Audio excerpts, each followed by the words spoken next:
दोस्तों नमस्कार, सत श्री अकाल, अस्सलाम वालेकुम, राधे राधे। एक बार अपनी जीवा को पवित्र करके बोल दीजिए बाकी बिहारी लाल की जय। तो अब बिना टाइम वेस्ट किए हम चलते हैं आज की कहानी की ओर। और ये कहानी मैं जैसे कि सबको बताता हूँ, जो पेरेंट्स बनने वाले हैं उनके लिए ज़रूरी है, जो ऑलरेडी हैं उनके लिए ज़रूरी है, और ख़ास तौर से बच्चों के लिए तो महत्वपूर्ण है ये कहानी है। तो अगर मेरे चैनल पर पहली बार आए हो तो लाइक कर दीजिए, चैनल को सब्सक्राइब कर दीजिए और ज़्यादा से ज़्यादा इस कहानी को लोगों तक पहुंचाएं, क्योंकि आपका एक लाइक, आपका एक कमेंट, आपका एक शेयर शायद किसी और की लाइफ चेंज कर सकता है। तो दोस्तों, जैसे कि आपने अभी तक 3 पेज की कहानी सुन ली है, मैं सुना रहा हूँ आपको कहानी रिच डैड पुअर डैड। जी हाँ दोस्तों, मैं बिल्कुल किताब का एक एक पन्ना आपको बिना स्किप किए सुनाने वाला हूँ। मेरा नाम है जैक नॉर्वे और आपका स्वागत है मेरे चैनल पे स्टोरी विद जैक नॉर्वे में। तो हर बुक की कहानी जैक नॉर्वे की जुबानी। तो अभी तक आप 3 पेज सुन चुके हैं, चौथे पन्ने की ओर, और इस कहानी को विस्तार रूप से आगे बढ़ाते हैं। माता पिता खुश हो जाते हैं क्योंकि बच्चों को स्कूल में अच्छे नंबर मिलते हैं और उसका दाखिला कॉलेज में हो जाता है।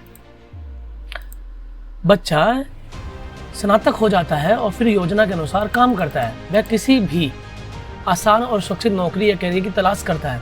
बच्चों को ऐसा ही काम मिल जाता है, शायद वह डॉक्टर या वकील बन जाता है, या वह सेना में भर्ती हो जाता है, या फिर वह सरकारी नौकरी करने लगता है। बच्चा पैसा कमाने लगता है, उसके पास थोक में क्रेडिट कार्ड आने लगते हैं। अगर अब तक उसने खरीदारी करना शुरू नहीं किया तो अब जमकर खरीदारी शुरू हो जाती है। खर्च करने के लिए पैसे पास में होते हैं तो वह उन जगहों पर जाता है जहां उसकी उम्र के नौजवान लोग मिलते हैं, डेटिंग करते हैं, कभी कभार शादी भी कर लेते हैं। और जब जिंदगी में मज़ा आ जाता है तो क्योंकि आजकल पुरुष और महिलाएं दोनों नौकरी करते हैं, दोनों को तनख्वाह बहुत अच्छी लगती है। पति पत्नी दोनों को लगता है कि उनकी ज़िंदगी सफल हो गई है, उन्हें अपना भविष्य सुनहरा नजर आता है। अब वे घर, कार, टेलीविज़न खरीदने का फैसला करते हैं। छुट्टियां मनाने के लिए कभी मनाली, कभी शिमला, कभी किसी हिल स्टेशन पे चले जाते हैं।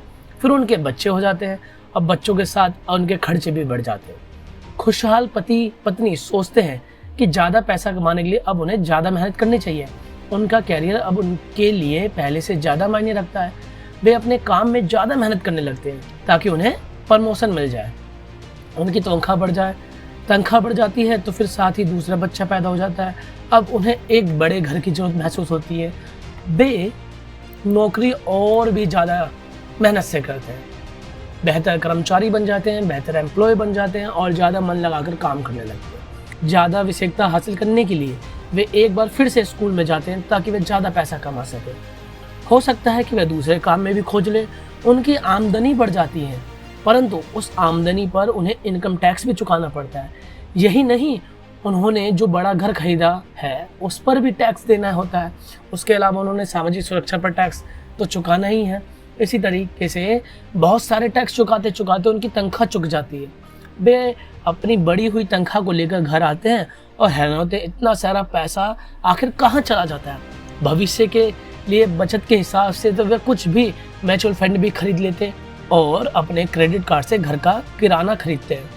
उनके बच्चों की उम्र 5 से 6 साल हो जाती है और ये चिंता भी उन्हें सताने लगती है कि बच्चों के स्कूल की शिक्षा के लिए भी बचत ज़रूरी है। इसके साथ ही उन्हें अपने रिटायरमेंट के लिए पैसा बचाने की चिंता भी सताने लगती है।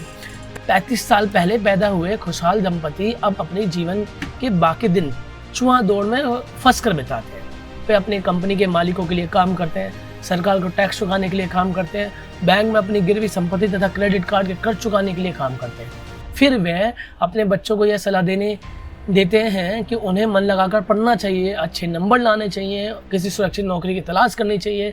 वे पैसे के बारे में कुछ भी नहीं सीखते, इसलिए वे जिंदगी भर कड़ी मेहनत करते हैं और करते रहते हैं। यह प्रक्रिया पीढ़ी दर पीढ़ी चलती रहती है और इसे चूहा दौड़ कहते हैं। तो कैसी लगी मेरे दोस्तों ये कहानी, और इस कहानी से आपको क्या समझ में आता है, कमेंट करके बताएं।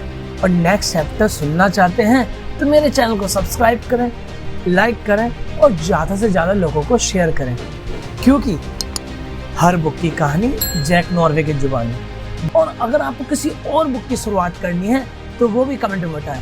वो भी हम बहुत जल्द शुरुआत करेंगे। मिलते हैं नेक्स्ट पन्ने की ओर, यानी कि नेक्स्ट चैप्टर की ओर।